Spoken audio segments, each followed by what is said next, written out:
السلام عليكم ورحمة الله وبركاته.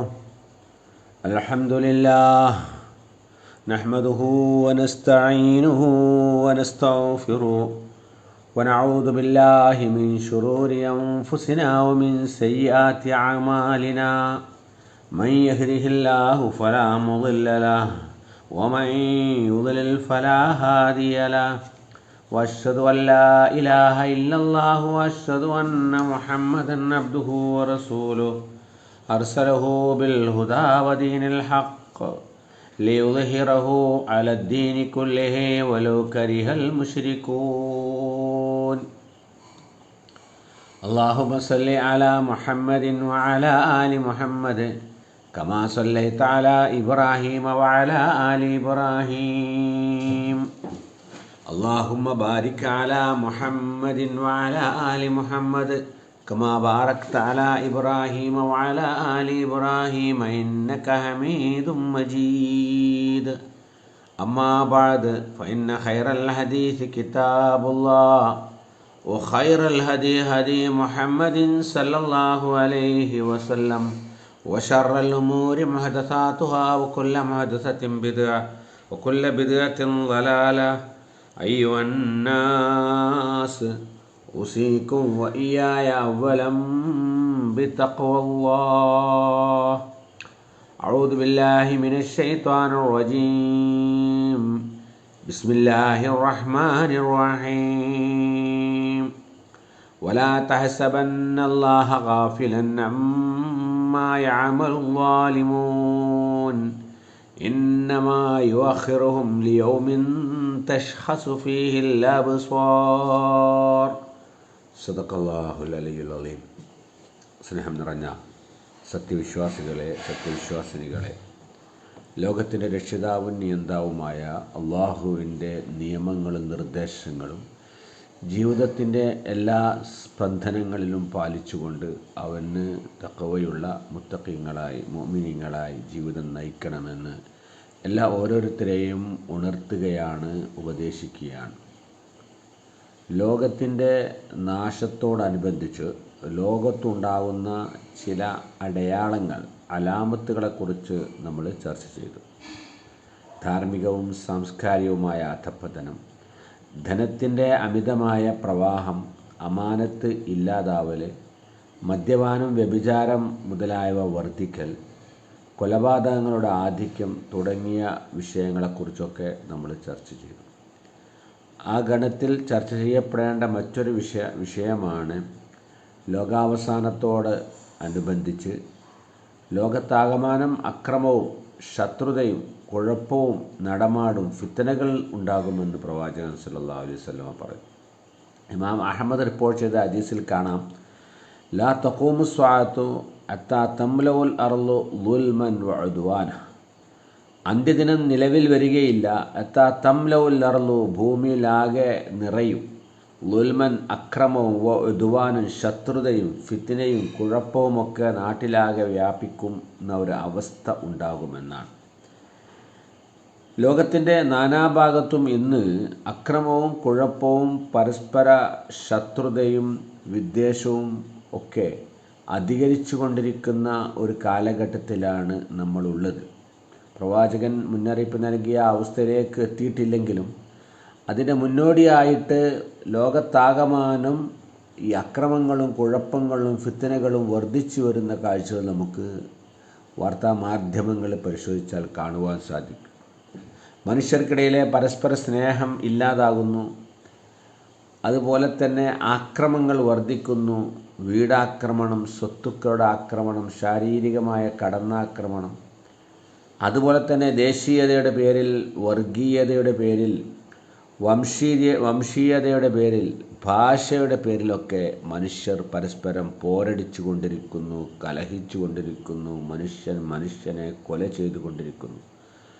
അതേപോലെ തന്നെ ഭരണാധികാരി വർഗത്തിൻ്റെയും നിയമപാലകരുടെയും പക്ഷത്തു നിന്നും പലപ്പോഴും അതിക്രമങ്ങൾ സമൂഹം നേരിട്ടുകൊണ്ടിരിക്കുന്നു.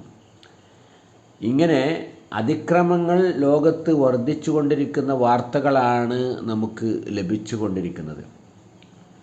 ഈ സന്ദർഭത്തിൽ പരിശുദ്ധ ഇസ്ലാം ഈ വിഷയത്തിൽ എന്ത് നിലപാടാണ് എടുത്തിട്ടുള്ളത് എന്നുകൂടി നമ്മൾ പഠിക്കുകയും പരിചയപ്പെടുകയും ചെയ്യുന്നത് ഉചിതമായിരിക്കുമെന്ന് തോന്നുന്നു. അക്രമത്തിനെതിരെ നിലകൊള്ളുന്ന മതമാണ് പരിശുദ്ധ ഇസ്ലാം. സമാധാനം ആഗ്രഹിക്കുന്ന മതമാണത്. മനുഷ്യൻ്റെ ധനം, രക്തം, അഭിമാനം ഇതിനൊക്കെ സംരക്ഷണം നൽകിയ മതം. അതിനെതിരെയുള്ള കടന്നുകയറ്റത്തിന് കടുത്ത ശിക്ഷ നൽകണമെന്ന് പഠിപ്പിച്ച മതം. ഒരു ഖുദ്സിയ ഹദീസിൽ കാണാം, യാ ഇബാദി ഇന്നി ഹറംതു ളുൽമ അലാ നഫ്സി. അള്ളാഹു പറയുകയാണ്, എൻ്റെ അടിയാന്മാരെ, ഞാൻ സ്വയം അക്രമം നിഷിദ്ധമാക്കിയിരിക്കുന്നു. വജഅൽതുഹു ബൈനക്കും മുഹറമൻ, അത് നിങ്ങൾക്കിടയിലും ഞാനിതാ നിഷിദ്ധമാക്കുന്നു. അതുകൊണ്ട് ഫലാ തലാലമു, നിങ്ങൾ പരസ്പരം അക്രമ പ്രവർത്തനങ്ങളിൽ ഏർപ്പെടരുത്. നിങ്ങളുടെ ഭാഗത്തു നിന്നും ഒരു അക്രമം ഉണ്ടാവുന്നതിനെ നിങ്ങൾ സൂക്ഷിക്കണം. ഇമാം മുസ്ലിമിൻ്റെ മറ്റൊരു ഹദീസിൽ പറയുന്നത്, ഇത്തഖുൽ ളുൽമ, അക്രമത്തെ നിങ്ങൾ സൂക്ഷിക്കണം. ഫൈനൽ ളുൽമ ളുലുമാതുൻ യൗമിൽ ഖിയാമ, അന്ത്യദിനത്തിൽ നിസ്സഹായരായി യാതൊരു സഹായവുമില്ലാതെ നമ്മുടെ ഉറ്റവരും ഉടയവരും സുഹൃത്തുക്കളും ബന്ധുക്കളുമെല്ലാം നമ്മളെ കൈയൊഴിഞ്ഞ് നമ്മൾ ഏകരായിത്തീരുന്ന സന്ദർഭത്തിൽ അത് അന്ധകാരമായിട്ട് ഇരുട്ടായിട്ട് അതിന് ശിക്ഷ അനുഭവിക്കേണ്ടി വരും. അന്ത്യദിനത്തിലെ ഇരുട്ടാണ് അക്രമമെന്ന് പ്രവാചകൻ സല്ലല്ലാഹു അലൈഹി വസല്ലം പറയുക. പരിശുദ്ധ ഖുർആനിലെ 14-ാം അധ്യായം സൂറത്ത് ഇബ്രാഹീമിലെ 42-ാമത്തെ വചനത്തിൽ പറയുന്നു, വലാ തഹ്സബന്നല്ലാഹ ഗാഫിലൻ അമ്മാ യഅമലുൽ ളാലിമൂന ഇന്നമാ യുഅഖിറുഹും ലിയൗമിൻ തശ്ഖസു ഫീഹിൽ അബ്സ്വാർ. അക്രമികളായ ആളുകൾ പ്രവർത്തിക്കുന്ന ഈ അക്രമ പ്രവർത്തനങ്ങളെക്കുറിച്ച്, ഈ വിദ്വേഷ പ്രവർത്തനങ്ങളെക്കുറിച്ച്, ഫിത്നകൾ ഉണ്ടാക്കുന്നതിനെക്കുറിച്ച് അള്ളാഹു അശ്രദ്ധനാണ് എന്ന് നീ വിചാരിക്കേണ്ട. ഇന്നമാ യുഅഖിറുഹും ലിയൗമിൻ തശ്ഖസു ഫീഹിൽ അബ്സ്വാർ. ചില അക്രമങ്ങൾക്ക് അള്ളാഹു ഭൗതിക ലോകത്ത് തന്നെ അതിനുള്ള ശിക്ഷാ നടപടികൾ സ്വീകരിക്കും. ചില അക്രമങ്ങൾക്കുള്ള ശിക്ഷ അള്ളാഹു മനുഷ്യൻ്റെ കണ്ണുകൾ അഞ്ചിപ്പോകുന്ന, മനുഷ്യൻ തുറിച്ചു നോക്കുന്ന, കണ്ണുകൾ താഴ്ത്താൻ സാധിക്കാത്ത അത്രയും ഭീകരമായ ഭയാനകരമായ പരലോകത്തിലേക്ക് അതിനെ ശിക്ഷ മാറ്റിവെക്കുകയാണ് പടച്ചവൻ ചെയ്യുന്നത്. അപ്പം ഇതെല്ലാം അള്ളാഹു അറിയുന്നുണ്ട്. ആക്രമിക്കുന്ന ആളുകളെക്കുറിച്ചും ആക്രമിക്കപ്പെടുന്ന ആളുകളെക്കുറിച്ചും പടച്ചവൻ അറിയുന്നുണ്ട്. ചിലതിനൊക്കെ അള്ളാഹു ഈ ഭൗതിക ലോകത്ത് തന്നെ അതിനുള്ള പ്രതികാര നടപടികൾ സ്വീകരിക്കും. ചിലത് അള്ളാഹു ആഖിറത്തിലേക്ക് നീക്കിവെക്കുകയാണ്. അപ്പോൾ ളുൽമ്, അക്രമം എന്ന് പറഞ്ഞാൽ എന്താണ്? ളുൽമ് എന്ന അറബി പദത്തിൻ്റെ അർത്ഥം അക്രമം എന്നാണ്. നമുക്കറിയാം, ക്രമത്തിൻ്റെ ഓപ്പോസിറ്റാണ്, വിപരീത പദമാണ് അക്രമം എന്നുള്ളത്. ഓരോ വസ്തുക്കളെയും അതിൻ്റെ സ്ഥാനത്ത് വെക്കുകയും ഓരോ കാര്യങ്ങളും അതിൻ്റെ സ്ഥാനത്തിനനുസരിച്ച് ക്രമത്തിനനുസരിച്ച് ചെയ്യുക എന്നുള്ളതാണ് ക്രമം. അതിന് ക്രമവിരുദ്ധമായി ചെയ്യുമ്പോൾ അത് അക്രമമാകും.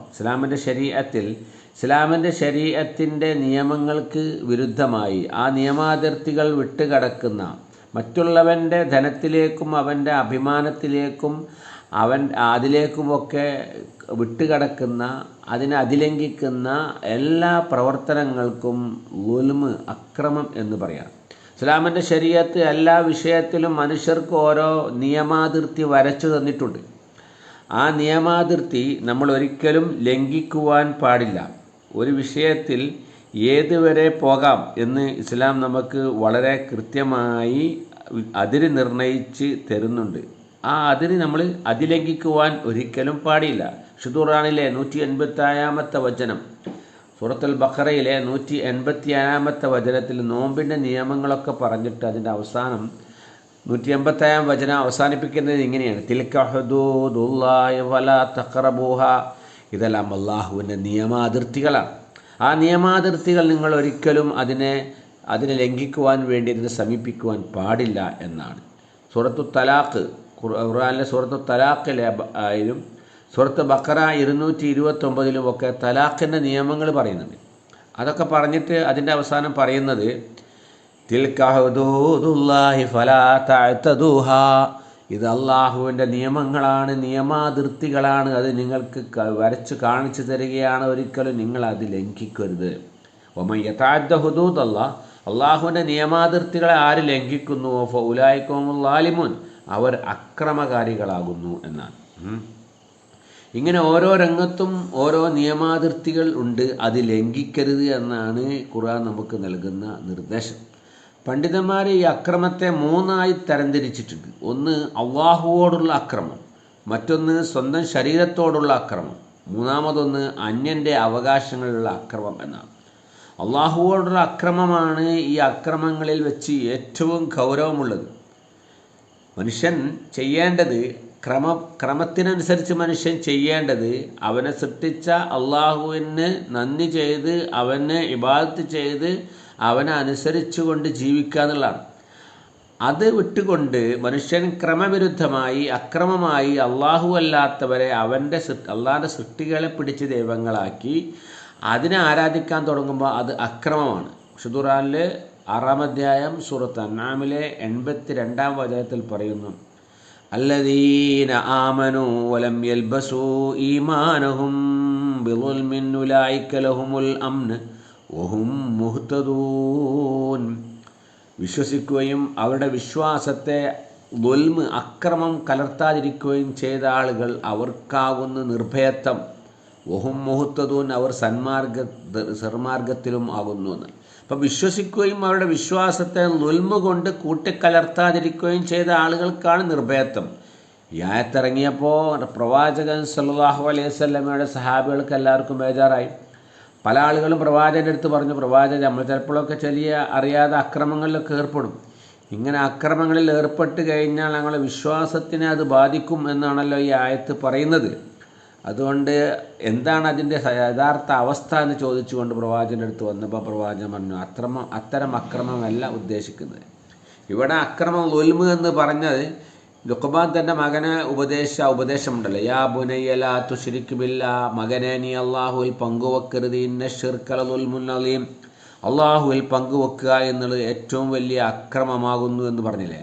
അപ്പോൾ ഈ അള്ളാഹു അല്ലാത്തവരെ ആരാധിക്കുകയും വണങ്ങുകയും ഇബാദത്ത് ചെയ്യുകയും ചെയ്യുന്ന അക്രമമാണ് ഇവിടെ പറഞ്ഞതെന്നാണ്. അപ്പോൾ മനുഷ്യൻ ചെയ്യുന്ന ഏറ്റവും വലിയ അക്രമം അതാണ്. ഒരു പിതാവ് ഒരു കുഞ്ഞിനെ ചെറുപ്പത്തിലെ വളർത്തിക്കൊണ്ടുവന്ന് വലുതായി അവന് എല്ലാ വിദ്യാഭ്യാസവും നൽകി ജോലിയൊക്കെ കിട്ടി, ഉദ്യോഗമൊക്കെ കിട്ടി, അങ്ങനെ അവൻ വലിയ ഒരാളായി നല്ല വ്യക്തിത്വത്തിലേക്ക് വന്നപ്പോൾ അവൻ തൻ്റെ പിതാവിനെ തള്ളിപ്പറയുന്നു, പിതാവിനോട് മോശമായി പെരുമാറുന്നു, ഇതിൻ്റെ പിതാവല്ല എന്ന് പറയുന്നു അല്ലേ. ഇതിനേക്കാൾ വലിയ അക്രമം ഏറ്റവും വലിയ അക്രമം അതല്ലേ. ഇതേമാതിരി അള്ളാഹു നമുക്ക് ജീവിതം നൽകി സൗകര്യങ്ങൾ നൽകി വളർത്തിക്കൊണ്ടുവന്ന അള്ളാഹുവിനെ മനുഷ്യൻ ഒന്നിനു മാത്രം പോകുന്ന ആളാവുമ്പോൾ മനുഷ്യൻ അള്ളാഹിനെ തള്ളിപ്പറയുകയും അള്ളാഹുവിൻ്റെ വിഷയത്തിൽ തർക്കുകയും ദൈവമില്ല എന്ന് പറയും നിരീശ്വരവാദിയും യുക്തിവാദിയുമാകുകയും ചില ആളുകൾ അള്ളാഹു അല്ലാത്ത ആളുകളെ പിടിച്ച് ദൈവമാക്കുകയും ചെയ്യുമ്പോൾ അത് വലിയ തെറ്റാണ്. 36-ാം അധ്യായം സൂറത്ത് യാസീനിൽ അള്ളാഹു പറയുന്നു, അവലം യറൽ ഇൻസാനു അന്നാ ഖലഖനാഹു മിൻ നുത്ഫ ഫഇദാ ഹുവ ഖസീമുൻ മുബീൻ.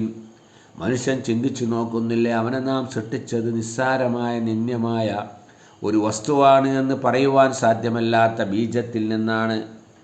അങ്ങനെ അവൻ വലുതായി അവൻ ആരോഗ്യവും ശേഷിയും ക്ഷേമുഷിയുമുള്ള ആളായി മാറിയപ്പോൾ ഫഇദാ ഹുവ ഖസീമുൻ മുബീൻ, അപ്പോൾ അതാ വ്യക്തമായ തർക്കക്കാരനായി കുതർക്കിയായി അവൻ മാറുന്നു.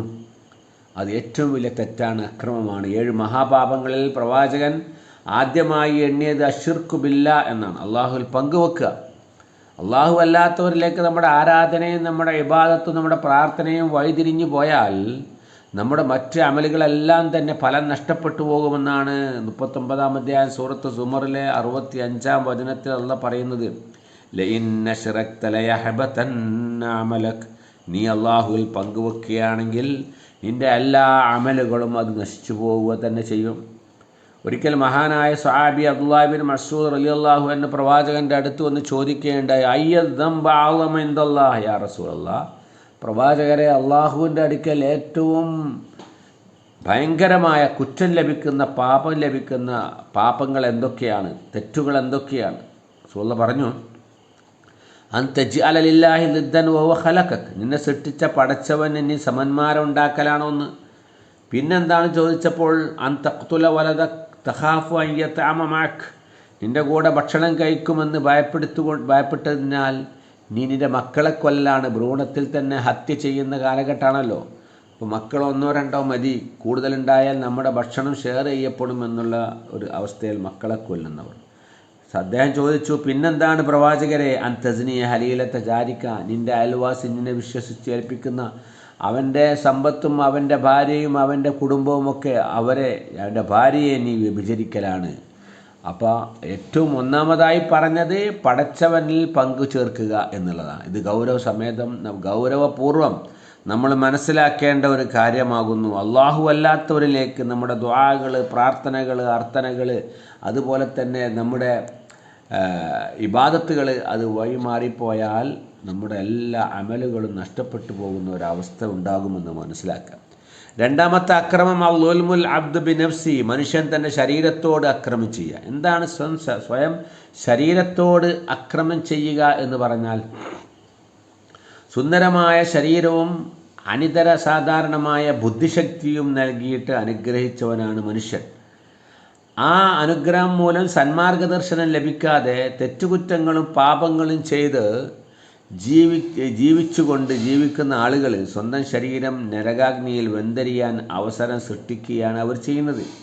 ഇവർ ആത്മഹത്യാപരമായ പ്രവർത്തനത്തിലാണ് ഏർപ്പെട്ടിട്ടുള്ളത് എന്നാണ്. ഇവരെ ചെയ്യുന്ന പ്രവർത്തനം മൂലം ഇവരുടെ ബുദ്ധിയും ഇവരുടെ ആരോഗ്യവും ഒക്കെ തന്നെ സൃഷ്ടിച്ച സൃഷ്ടാവിനെ മനസ്സിലാക്കി അവനെ അർപ്പിക്കുന്നതിന് പകരം ഇവർ സ്വന്തം ഇച്ഛകൾക്കും ഇഷ്ടങ്ങൾക്കും അനുസരിച്ച് ജീവിക്കുകയാണ് അല്ലേ?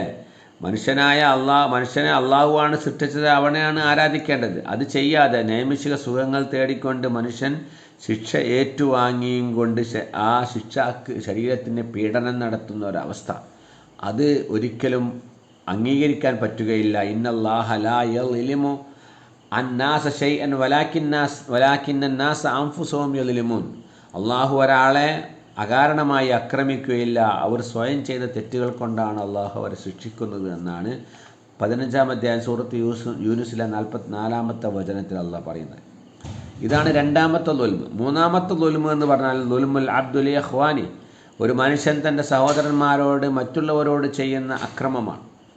ഓരോ വ്യക്തികൾക്കും അവരുടെ ജീവനും സ്വത്തിനും അഭിമാനവും സംരക്ഷിച്ചുകൊണ്ട് മാന്യമായി ജീവിക്കാനുള്ള സ്വാതന്ത്ര്യം നൽകുന്ന മതമാണ് ഇസ്ലാം. അതെല്ലാം പവിത്രമാണ് എന്ന് പറഞ്ഞ മതമാണ് ഇസ്ലാം. ഒരു വ്യക്തിയുടെ ജീവന് നേരെയുള്ള കടന്നുകയറ്റം ഇസ്ലാം അനുവദിക്കുന്നില്ല. അതുപോലെ തന്നെ ഒരു മനുഷ്യരുടെ അഭിമാനത്തിന് നേരെയുള്ള അക്രമം ഇസ്ലാം അംഗീകരിക്കുന്നില്ല. ഈ രണ്ട് രംഗത്തുമുള്ള അക്രമത്തെ ഇസ്ലാം എതിർക്കുന്നു. അതുപോലെ തന്നെയാണ് ധനത്തിലുള്ള അക്രമം. നേരത്തെ പറഞ്ഞ രണ്ട് വിഭാഗം അക്രമങ്ങളും നമ്മൾ വിശദീകരിച്ചു കഴിഞ്ഞതാണ്. ഇനി നമ്മൾ മനസ്സിലാക്കാനുള്ളത് മൂന്നാമത്തെ അക്രമം എന്ന് പറഞ്ഞാൽ മനുഷ്യൻ്റെ ധനത്തിലും സ്വത്തിലും ഉള്ള അതിക്രമവും കയ്യേറ്റവുമാണ്. അതിലൊന്നാമത് നമ്മൾ സാധാരണ ഉണ്ടാകുന്ന അക്രമം ഭൂമി കയ്യേറ്റമാണ്. നമുക്ക് അർഹതപ്പെട്ടതല്ലാത്ത അന്യൻ്റെ ഒരു തുണ്ട് ഭൂമി അനർഹമായ രൂപത്തിൽ കൈവശപ്പെടുത്തിയാൽ അതിന് ഭയങ്കരമായ ശിക്ഷയാണ്. പ്രവാചകൻ പറഞ്ഞു, മൻ ലലമ ഖൈദ ശിബിരി മിനൽ അർള്, ഒരു ചാണ് പോലെ, ഒരു ചാണിന് തുല്യമായ അളവ് അല്ലെങ്കിൽ അതിൽ കുറവോ കൂടുതലാവട്ടെ, ഒരു ഭൂമിയുടെ ഒരു ചാണ് ഒരാൾ അന്യൻ്റേത് കൈവശപ്പെടുത്തിയാൽ തവ്വഖഹു മിൻ സബി അർളിൻ, 7 ഭൂമിയിൽ നിന്നും അവൻ്റെ കഴുത്തിൽ വളയം ചാർത്തും എന്നാണ്. അള്ളാഹു 7 ഭൂമിയിൽ നിന്നുള്ള വളയം ചുമലിൽ അണിഞ്ഞുകൊണ്ടാണ് നാളെ പരലോകത്ത് അവൻ വരിക. ഓരോ തെറ്റ് ചെയ്ത ആളും ആ അവസ്ഥയിലാണ് പരലോകത്ത് ഉയർത്തെഴുന്നേൽപ്പിക്കുക. മോഷ്ടാവായ ആൾ അവൻ മോഷ്ടിച്ച വസ്തുക്കളുമായിട്ടാണ് വരിക. പലിശ തിന്നുന്നവൻ വയറ് ചാടിയവനായിട്ടാണ് വരിക. ഭൂമി കവർന്നെടുത്തവൻ അന്യൻ്റെ ഭൂമി അനർഹമായി എടുത്ത ആളുകളെ ആ ഭൂമിൻ്റെ ഒരു വളയം സൃഷ്ടിച്ചുകൊണ്ട് അവൻ്റെ കഴുത്തിൽ അണിഞ്ഞുകൊണ്ടാണ് അവൻ വരുന്നത് എന്നാണ്. നമ്മൾ ചിന്തിക്കുക, നമ്മൾ എത്രയോ ആളുകൾ നമുക്ക് കാണാം മറ്റവൻ്റെ അതിരിൽ കൊണ്ടുവന്ന് പ്രശ്നങ്ങളുണ്ടാക്കി കേസ് കൂടി 1-2 സെൻറ്റ് ഭൂമിക്ക് വേണ്ടി പ്രശ്നങ്ങളുണ്ടാക്കുന്ന ആളുകൾ, അവർക്കുള്ള ശിക്ഷയെക്കുറിച്ചാണ് ഇവിടെ പറഞ്ഞത്. മറ്റൊരു അതിക്രമമാണ് അനന്തരാവകാശ സ്വത്ത് നൽകാതെ വഞ്ചിക്കുക. ഉമ്മയും ഉപ്പയും ഒക്കെ മരിച്ചാൽ ലഭിക്കുന്ന അനന്തരാവകാശം തട്ടിയെടുക്കുന്ന ആളുകൾക്ക് സഹോദരിമാർ വിവാഹം കഴിക്കുന്ന സന്ദർഭത്തിൽ ആഭരണം കൊടുത്തിട്ടുണ്ട്, അതുകൊണ്ട് അവർക്ക് അനന്തരാവകാശ സ്വത്തിന് അവകാശമില്ല എന്ന് വാദിക്കുന്ന ആങ്ങളമാർ ഉള്ള കാലഘട്ടത്തിലാണ് നമ്മൾ ജീവിക്കുന്നത്. എന്നാൽ പരിശുദ്ധ ഇസ്ലാം പറയുന്നത് സ്ത്രീകൾക്കും പുരുഷന്മാർക്കും അനന്തരാവകാശ സ്വത്തിൽ വളരെ കൃത്യമായ ഓഹരി ഉണ്ട് എന്നാണ് സൂറത്തുൻ നിസായിലെ 7-ാമത്തെ വചനത്തിൽ അല്ലാഹ് പറയുന്നത്. ലിർരിജാലി നസീബും മിമ്മാ തറക്കൽ വാലിദാനി വൽ അഖ്റബൂൻ വലിന്നിസാഇ നസീബും മിമ്മാ തറക്കൽ വാലിദാനി വൽ അഖ്റബൂന മിമ്മാ ഖല്ല മിൻഹു ഔ കസുർ നസീബം മഫ്റൂളാ. തീർച്ചയായിട്ടും ലിർരിജാലി നസീബുൻ, പുരുഷന്മാർക്ക് മാതാപിതാക്കളും അടുത്ത ബന്ധുക്കളും വിട്ടേച്ചു പോയ സ്വത്തിൽ നിന്ന് ഒരു നിശ്ചിത ഓഹരിയുണ്ട് എന്നാണ്. വലിയ നിസായി നസീബുൻ, സ്ത്രീകളെ പ്രത്യേകം എടുത്ത് പറയാം. സ്ത്രീകൾക്കും മാതാപിതാക്കളും അടുത്ത ബന്ധുക്കളും വിട്ടേച്ചു പോയ സ്വത്തിൽ നിന്ന് നിശ്ചിത ഓഹരിയുണ്ട്. അത് കുറവാണെങ്കിലും കൂടുതലാണെങ്കിലും എന്നാണ് അർത്ഥം. ഇല്ല, അപ്പോൾ അത് കൊടുക്കാതെ തിന്നുക എന്നുള്ളത് നരകാഗ്നിയിൽ പ്രവേശിക്കാൻ അവൻ കാരണക്കാരനാണ്. തുറാസാക്കലല്ലമ്മ, ഇവർ അനന്തരാവകാശ സ്വത്തുക്കളെല്ലാം വാരിക്കൂട്ടി തിന്നുകയാണ്. തുഹിബൂനൽ മാല ഹുബ്ബൻ ജമ്മ, ധനത്തോട് അമിതമായ സ്നേഹമാണ് ഇവർക്കുള്ളത് എന്ന്. ചില ആളുകൾ മരിക്കുന്നതിന് മുമ്പ് ചില മക്കളുടെ പേരിൽ സ്വത്ത് എഴുതി വെക്കുന്നു, ചില മക്കൾക്ക് കൊടുക്കുന്നില്ല. ഇത് കടുത്ത അനീതിയാണ്. നുഅ്മാൻ ഇബ്നു ബശീർ റളിയല്ലാഹു അൻഹു പറയാണ്, പ്രഗത്ഭനായ സ്വഹാബിയാണ്, എനിക്ക് എൻ്റെ പിതാവ് ധനത്തിൽ നിന്നും ചിലത് ധർമ്മമായി സദഖയായി നൽകി. അപ്പോൾ എൻ്റെ ഉമ്മൻ്റെ അടുത്ത് പറഞ്ഞ ഉമ്മ പറഞ്ഞു ഇത് ശരിയല്ല, ഞാൻ പ്രവാചകൻ്റെ അടുത്ത് പോയി ചോദിക്കട്ടെ എന്ന് പറഞ്ഞു. പ്രവാചകൻ പറഞ്ഞു എല്ലാ മക്കൾക്കും ഇങ്ങനെ കൊടുത്തിട്ടുണ്ടോ? ഇല്ല എന്ന് പറഞ്ഞപ്പോൾ ഇത്തഖുല്ലാഹ വഅദിലൂ ഫീ ഔലാദിക്കും, നിങ്ങളുടെ മക്കൾക്കിടയിൽ നിങ്ങൾ നീതി പാലിക്കണം, അള്ളാഹുവിനെ സൂക്ഷിക്കണം എന്നാണ്. അതേമാതിരി നമ്മൾ മരിക്കുന്നതിന് മുമ്പ് വസിയത്ത് എഴുതി വെക്കുക എന്ന് പറഞ്ഞാൽ അനന്തരാവകാശികളായ ആളുകൾക്ക് വസിയത്തില്ല. ഫലാ വസിയത്തലി വാരിസിൻ, അനന്തരാവകാശികൾക്ക് വസിയത്തില്ല. വസിയത്ത് എന്ന് പറഞ്ഞാൽ എന്താണ്? അനന്തരാവകാശം ലഭിക്കാത്ത പൗത്രന്മാരെ മക്കൾക്കും അതുപോലെ തന്നെ സ്വത്താവകാശം ലഭിക്കുന്നവരിൽ തന്നെ ദാരിദ്ര്യമുള്ളവരും രോഗമുള്ളവരും ജോലി ചെയ്യാൻ സാധിക്കാത്ത ആളുകളുണ്ടെങ്കിൽ അവർക്ക് ചിലപ്പോൾ വാപ്പ ജീവിച്ചിരിപ്പിക്കുമ്പോൾ അവർക്ക് കൂടുതൽ സ്വത്ത് കൊടുക്കണം എന്ന് വാപ്പ ആഗ്രഹിക്കുന്നുണ്ടെങ്കിൽ മറ്റു മക്കളെ ഒക്കെ വിളിച്ചു വരുത്തി അവരുടെ സമ്മതത്തോടു കൂടിയാണെങ്കിൽ അത് കൊടുക്കാം. അങ്ങനെ തന്നെ 1/3 കൊടുക്കാവുള്ളൂ. സ്വത്തിൻ്റെ 1/3 മാത്രമേ വസിയത്ത് ചെയ്യാൻ പാടുള്ളൂ എന്നാണ് പ്രവാചകൻ സല്ലല്ലാഹു അലൈഹി വസല്ലം പറഞ്ഞത്. അപ്പോൾ സ്വത്തിൻ്റെ സാമ്പത്തിക രംഗത്തുള്ള അക്രമമാണ് ഞാൻ പറഞ്ഞത്. മൂന്നാമതൊരു അക്രമം എന്ന് പറഞ്ഞാൽ സാമ്പത്തിക രംഗത്ത് അഴിമതിയും കൈക്കൂലിയുടെയും ലഭിക്കുന്ന അനർഹമായ ധനമാണ്. പ്രവാചകൻ സല്ലല്ലാഹു അലൈഹി വസല്ലം ഒരു സ്വഹാബിയെ അസദ് ഗോത്രത്തിൽ നിന്നുള്ളൊരു സഹാബിയെ സക്കാത്ത് പിരിപ്പിക്കാൻ വേണ്ടി പറഞ്ഞയച്ചു. അപ്പോൾ അദ്ദേഹം സക്കാത്തുമായി വന്നിട്ട് പറഞ്ഞു, ഇതാണ് സക്കാത്ത്, ഇത് എനിക്ക് ആ നാട്ടുകാർ ധർമ്മമായി ഹദിയയായി നൽകിയതാണ്. പ്രവാചകൻ അത് തീരെ ഇഷ്ടപ്പെട്ടില്ല. മിമ്പറിൽ കയറി പ്രവാചകൻ പറഞ്ഞു, ഞാനിതാ ചില ആളുകളെ ചില സ്ഥലത്തേക്ക് ഉദ്യോഗസ്ഥരായി നിയമിക്കുമ്പോൾ അവർ പറയുന്നു ഇത് നിങ്ങൾക്കുള്ളതും ഇതെനിക്ക് ഹദിയയായി ലഭിച്ചതുമെന്നാണ്. എന്നാൽ അവർ അവരുടെ വീട്ടിലിരുന്നാൽ അവർക്കിത് ലഭിക്കുകയില്ല. അള്ളാഹു എൻ്റെ പ്രവാചകൻ അയച്ചത് കൊണ്ടാണ് അവർക്ക് ലഭിച്ചത്. അതുകൊണ്ട് അത് അവർക്ക് അർഹതപ്പെട്ടതല്ല, അത് വഞ്ചനയുടെ സ്വത്താണ് എന്നാണ്. അപ്പോൾ ഈ രൂപത്തിൽ ആളുകളെ വഞ്ചിച്ചും അഴിമതിയിലും കൈക്കൂലിയുടെയും ഒക്കെ ഇന്ന് പണം കരസ്ഥമാക്കുന്നവർ ഏറെയുണ്ട്. ഇന്ന് അഴിമതിയില്ലാതെ കൈക്കൂലിയില്ലാതെ ഒരു കാര്യം സാധിക്കാൻ കഴിയാത്ത ഒരു കാലഘട്ടത്തിലാണ്.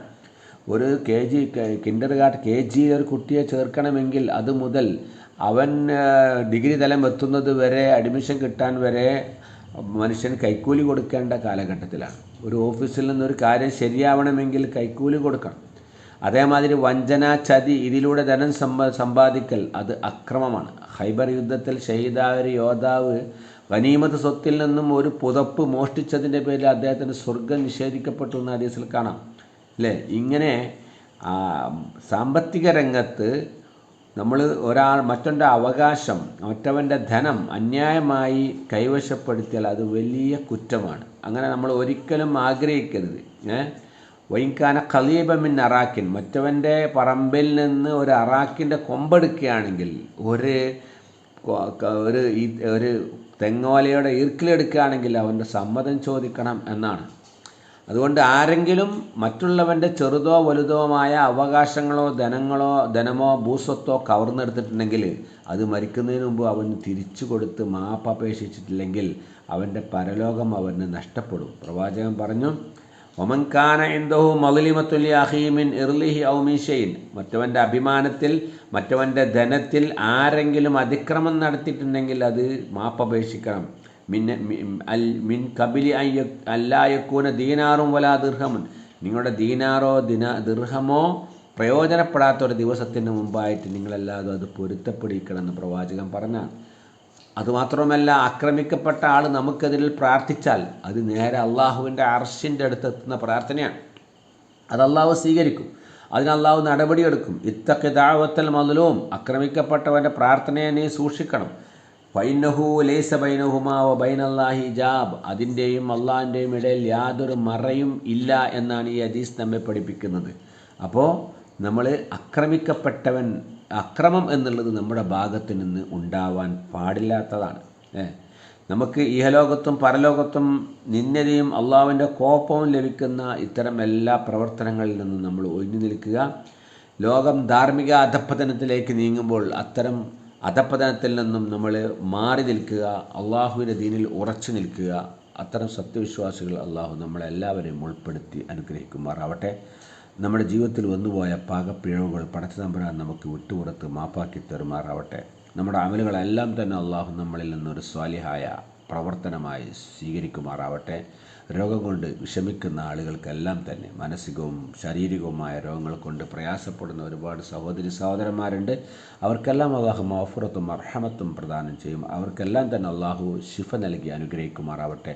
നമ്മളിൽ നിന്ന് മരണപ്പെട്ടു പോയ ആളുകൾക്കെല്ലാം അള്ളാഹു മഗ്ഫിറത്തും മർഹമത്തും പ്രദാനം ചെയ്യുമാറാവട്ടെ.